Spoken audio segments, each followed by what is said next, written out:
नंदुरबार शहरातील बेकायदेशीर जुगार धंद्यांवर पोलिसांची मोठी ठळक कारवाई। जिल्ह्यातील सर्व अवैध धंद्यांवर कडक कारवाई करण्याचे आदेश पोलीस अधीक्षक श्रवण दत्त यस यांनी सर्व पोलीस ठाण्यांना दिलेत।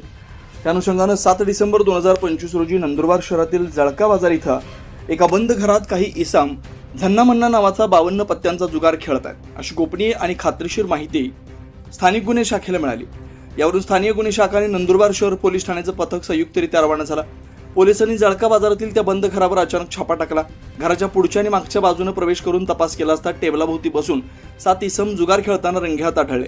पोलिसांनी तत्काळ सर्वांना ताब्यात घेतलं।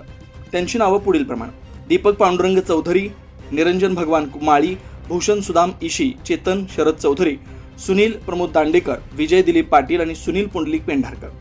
सदर सर्व आरोपींकडून एकूण 16,060 रुपयांची रोख रक्कम तसेच जुगाराचं साहित्य असा एकूण मुद्देमाल जप्त करण्यात आला। या प्रकरणी नंदुरबार शहर पोलीस ठाण्यात गुन्हा रजिस्टर क्रमांक 783/2025 महाराष्ट्र जुगार कायदा कलम 4 आणि 5 अंतर्गत गुन्हा दाखल करण्यात आला आहे। पुढील तपास सुरू आहे। ही संपूर्ण कारवाई जिल्हा पोलीस अधीक्षक श्रवण दत्त यस, अप्पर पोलीस अधीक्षक आशित कांबळे, उपविभागीय पोलीस अधिकारी संजय महाजन यांच्या मार्गदर्शनाखाली करण्यात आली।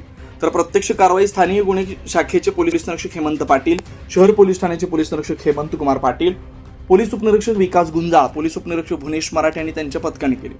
जिल्ह्यातील अवैध जुगार धंद्यांवर अशा प्रकारची कडक मोहीम सुरूच राहणार असल्याचं पोलिसांकडून सांगण्यात येत आहे। 24 लाईव्ह महाराष्ट्र न्यूजसाठी योगेश पवार, नंदुरबार।